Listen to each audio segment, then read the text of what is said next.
Gestion axée sur les résultats, Madeleine Nikomba Sabangu mouille sa blouse pour matérialiser le programme d'action qu'elle avait présenté aux députés provinciaux et surtout les priorités qui préoccupent au plus haut point les Boyomaises et Boyomais. Pour rappel, 48 heures après son retour à Kisangani, chef-lieu de sa province, le 22 août 2022, après son investiture par le président de la République, Félix-Antoine Tshisekedi Tshilombo, en qualité de gouverneur de la province de la Chopo, Madeleine Nikomba Sabangu avait tenu un grand meeting à la grande poste de Kisangani devant un bain de foule, une population quelque peu désespérée. La gouverneure Madeleine Nikomba a rappelé les priorités qui préoccupent au plus haut point sa population et l'a promis du courant, des routes, la modernisation du stade Lumumba. Vous vous en doutez, voici ce que la gouverneure Madeleine Nikomba Sabangu a réalisé en moins d'une année depuis qu'elle préside à la destinée de la province de la Chopo. Du courant. La gouverneure des provinces trouve la ville de Kisangani plongée dans le noir total il y a plus de 3 ans. Elle démontre sa détermination, elle ne dort pas sur ses lauriers, elle toque sur toutes les portes susceptibles d'apporter des solutions jusqu'à rencontrer le président de la République, Félix-Antoine Tshisekedi Tshilombo, le premier ministre Jean-Michel Sama Lukonde et autres autorités nationales. Aujourd'hui, grâce à son lobbying payant, la SNEL est instruite d'accélérer avec la réparation de toutes les machines de la centrale hydroélectrique de Chopo 2. Ainsi, la SNEL doit ramener les pièces des groupes 3 et 1 à Likasi, à la Gécamine, dans le Haut-Katanga pour réparation. Là encore, Madeleine Nikomba Sabangu ne ferme pas l'œil, elle ne jure que rétablissement du courant électrique dans la ville de Kisangani. Elle met la main dans la poche, Nikomba ira plus loin pour persuader l'armée belge par le truchement des Nabel pour intervenir dans l'acheminement des pièces du groupe numéro 1 à la Gécamine. Aujourd'hui, toutes ces interventions produisent des fruits mûrs. Les pièces du groupe numéro 3 sont déjà à Kisangani, bien réparées. Dans 21 jours à dater de l'arrivée des ingénieurs de la SNEL Kinshasa, la centrale hydroélectrique de Chopo fonctionnera avec 11 ou 12 MW, contrairement aux 5 du groupe numéro 2 qui étaient restés opérationnels. À l'arrivée du groupe numéro 1, la centrale passera de 12 à 19 MW.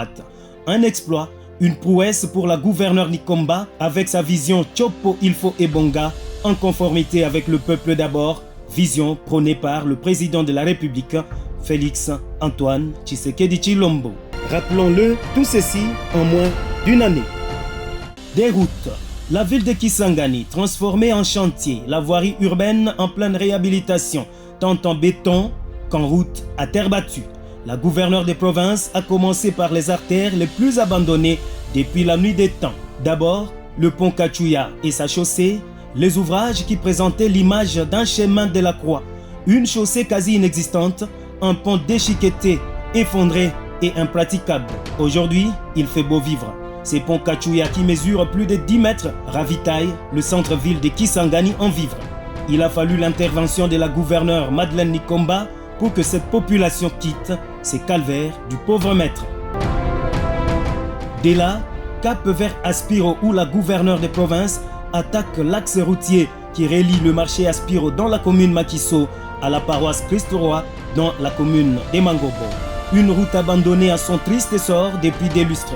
Madeleine Nikomba décide de descendre. La population est surprise de voir un gouverneur, des surpoids, une dame. Pas de caniveaux, des nids de poules s'invitent à la fête, des érosions et autres maux se coalisent pour faire disparaître cette route. Avec le coup de regard de Madeleine Nikomba, la route est sauvée.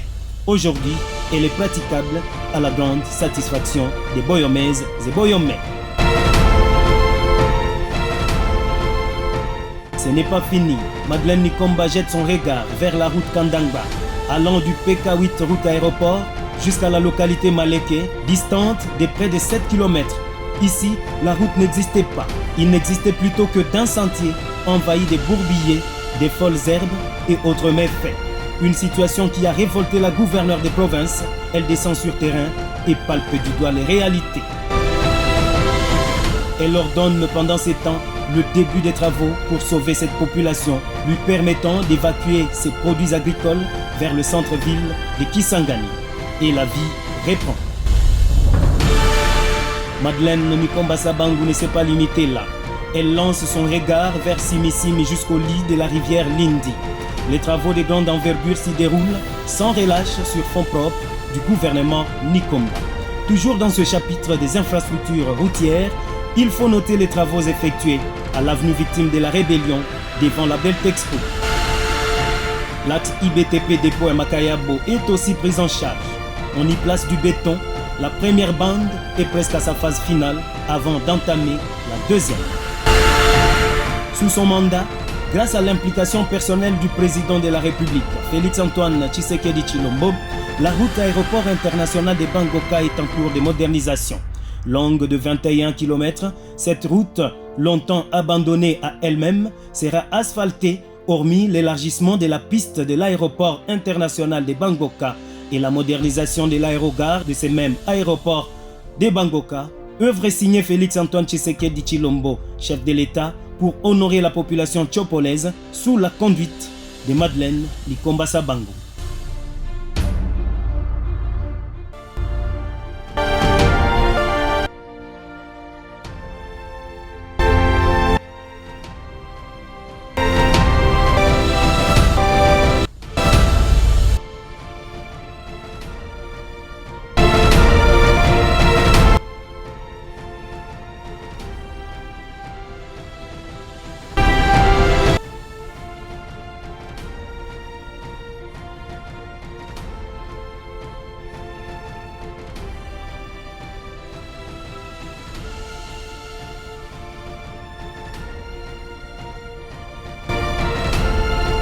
Du stade Lumumba.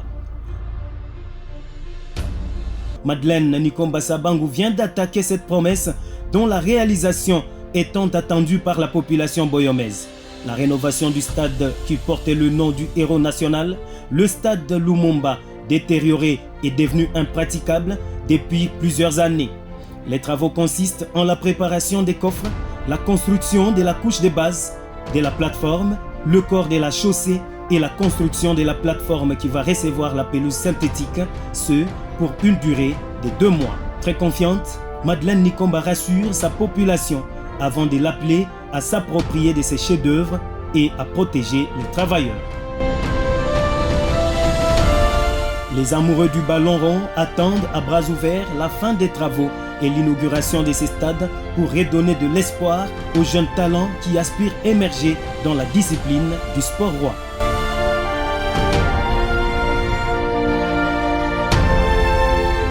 Toutes ces réalisations séduisent toute la population boyomaise et tchopolaise.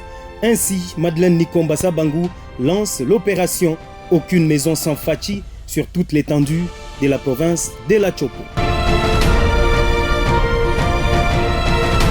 Autre réalisation, la gouverneure Madeleine Nikomba a mis à profit les pièces de montage des maisons préfabriquées. Ainsi, elle a mis les moyens conséquents pour le montage de ces maisons préfabriquées au gouvernorat et à la DGRPT pour servir de bureau. Une clairvoyance hors du commun.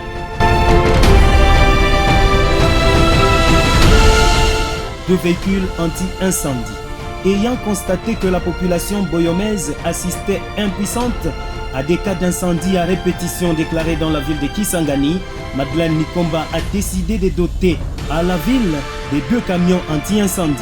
Elle les a remis à la mairie, celle-ci à son tour les a remis à la coordination de la protection civile.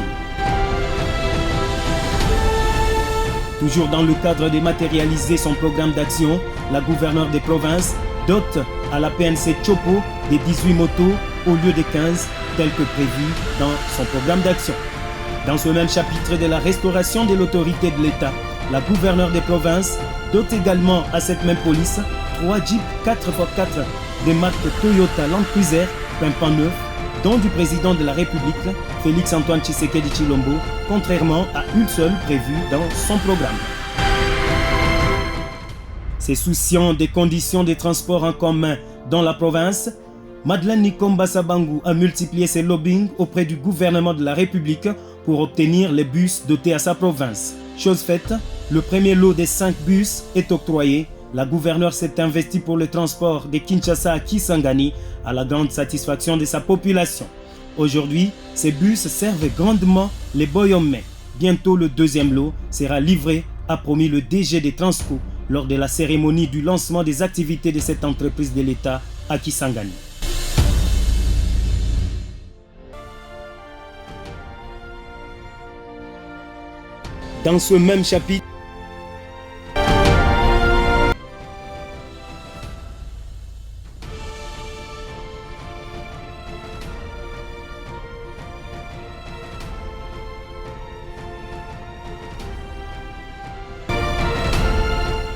Dans ce même chapitre, il faut noter le lancement de l'opération Aucun véhicule sans plaque d'immatriculation sur toute l'étendue de la province de la Chopo. Une opération qui a trouvé adhésion massive des Boyomaises et Boyomais et qui renfloue sérieusement la caisse de l'État. Ça ne suffit pas. Soucieuse de réduire les cas d'accident dans le chef-lieu de sa province, la gouverneure Madeleine Nikomba Sabangu recourt à l'entreprise Women Technology pour la fabrication d'un robot roulage qui sera installé sur le rond-point Espace 3000 avec feu de signalisation. Voilà jusque-là autant de réalisations du gouvernement provincial dirigé par la gouverneure Madeleine Nikomba Sabangu, hormis des gestes de routine, notamment l'harmonie entre les deux institutions provinciales, à savoir le gouvernement provincial et l'Assemblée provinciale, la paix régulière des agents du gouvernement provincial ainsi que de la DGRPT, la couverture sécuritaire, etc. Ce, l'avons-nous dit en moins d'une année.